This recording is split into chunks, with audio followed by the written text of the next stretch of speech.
The single greatest skill that separates broke people from wealthy people is not intelligence or luck. Okay, it is mastering the psychology of money. E went from being 100 pounds overweight, broke, arrested 6 times to building companies worth hundreds of billions of dollars. And it is not because I'm special. I am no different from you. Is because I stopped letting my broke mindset run my actual life. So if ya went to build real wealth, you need to break free from these 6 limiting beliefs that are keeping you broke. The first limiting belief or system of beliefs that is keeping you poor is what call the money script. Every finance that you make, what job you take, how much you charge, how guilty you feel, spending a certain amount of money, is all controlled by this obnoxious script that you probably didn't even write yourself. And this is actual science. There's research by financial psychologists that talk a booth for types of money scripts that predict financial behavior. And these scripts are actually formed in childhood before you're even conscious enough to understand what money is. As I got through each of these, I want you to think about which one you unconsciously follow yourself. I will tell you what EO me at the end, or at least how I grew up. Okay, the first one is a money avoider. These people believe that money is bad and that they don't deserve it. Okay, they will sabotage their own success. They often work in helping professions that have very low pay, and they feel guilty about wanting to have money. So if you grew up hearing people say rich people are greedy, money is the root of all evil, that's probably the script that you have in your head. Now, on the other hand, we also have money worshippers.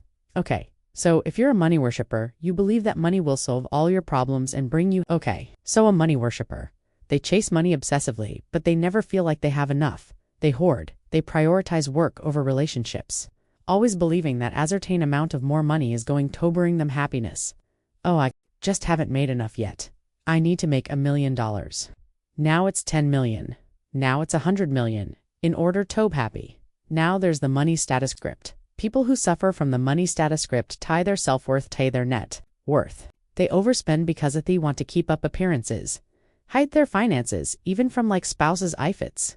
Not what they think it should be. And they feel anxious when other people are wealthier than them. So it's like typical keeping up the Joneses. It's like you're looking in the yard of your neighbor and you're like, dude, in need to have a better yard than him? Research shows that this script is actually linked to lower well-being and increased unhappiness. Now, why is that? Because you're constantly comparing yourself, right? The last one is money-vigilant people. Okay, these are people are chronic savers, who live below their means, but they experience instant anxiety about their finances. They're usually secretive about money. They never feel secure, even when they have plenty. So, I want you to think about of those 4. You might be a mix of a couple of them, but think about the one that you identify with the most. Think about how it affected you growing up. So, when I went through these, I was like, I definitely identified most with money, vigilant, which probably sounds weird because you're looking at me and you're like, I see jewelry, Andy, see makeup and hair and all. I'm going to be really honest with you guys.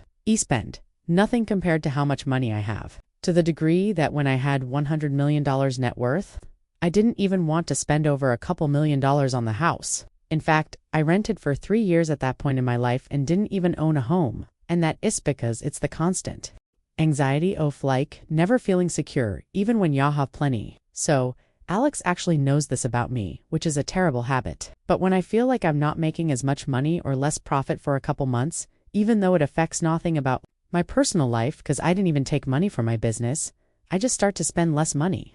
I didn't look at things. I don't buy stuff. I tell people, I'm like, don't buy that. What are we doing? I tell my whole assistant team, I'm like, wouldn't need that. No, let's cut here. Let's go through our finances and cut stuff that we don't need. I realized it was a pattern that I had in me past that I was bringing into my current day life that wasn't serving me. And so something I tried to start doing the last few times that's happened, where I've just felt that urge to spend less money. I go, spend more money. It's probably a worse behavior, but it's telling my brain like, listen, you're going to listen to me. This is irrational. I'm not going to listen to you. And so I will spend money even when I have that impulse not to teach me. It's okay because the evidence shows it is. And whatever's happening in me brain has nothing to do with what's happening on the outside. So here's what I want you to do. I want you to think about the phrases that you heard growing up. Maybe it's, one, money doesn't grow on trees. B, grateful for what you have. Rich people are greedy. Okay, those things are not lessons. They're other people's thoughts that you'ts con. And so once they get written into your subconscious, then they start dictating everything about your life. what jobs you take, how much money you charge, what you believe you deserve, how much money you spend. When you yield be anxious versus excited about spending money. So here's how we want to rewire our brains to think about money differently. Write down your earliest memory about money. What did your parents say about it? How did they behave with it? That's probably your mini script. And once you see it, you rewrite it. And so your new script, for example, could be money as a tool thought lets me create freedom and help more people. Once you change that internal script, your external results will start to update. It takes a lot off the emotion out of it. And once you associate positive feelings with that new narrative, you start to actually see that your behaviors align with it more. The next limiting belief keeping you poor is what we call a wealth ceiling. Here's the truth about it. You will sabotage, say it's a $200,000 opportunity. If you still see yourself as somebody who only pursues a $50,000 opportunity now, why is that the amount of money that you have is could be how you see yourself? Just like the partner yet you have, just like the job that you have, just like the house that you live in. The research on this is very clear. Your self-concept acts as a thermostat. If you see yourself as somebody who earns $100,000, you'll unconsciously strive to maintain that level, right? And you will not pursue a level above it.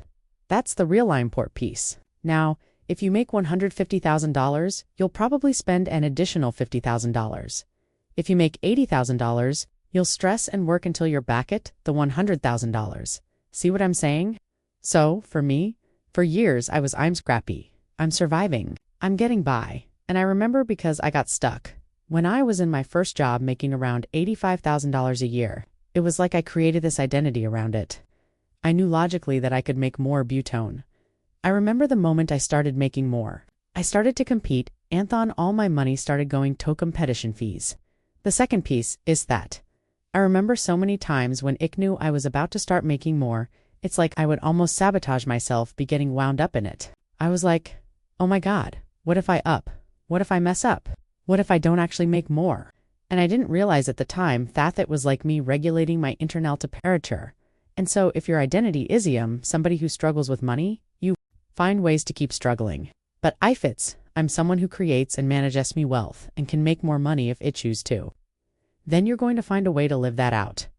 So here's how you change this. Okay, I want you to write this down. I'm the kind of person who and then finish the sentence honestly. Whatever your current financial identity, I overspend, I underspend, I save nothing. Then I wanted you to put a line down that piece of paper. On the other side, right, I'm the kind of person who builds and manage wealth with ease. You don't need to feel like that person, yet you don't need to like them just yet. I just want you to actually write it down and not bear pulsed by what you see on the piece of paper. I'm serious. Every time make a decision for money, I want you to topple up that piece of paper. That's Ali wants you to do right now. And the thing is that the moment that your self-image expands because you're constantly reading that, reminding yourself of it, writing a new sentence put in your brain, your income is going to follow that. The next limiting belief people have is thinking that they should buy liabilities instead. Facets? Maybe just not even knowing the difference. You were programmed to consume, not to build things. And that's why a lot of people stay broke. Okay, Robert Kiyosaki, he wrote Rich Dad, Poor Dad. One of the first books I read on money, he put it very simply. He said, the rich buy assets, the middle class buys liabilities, thinking they assets wealth is actually fairly simple.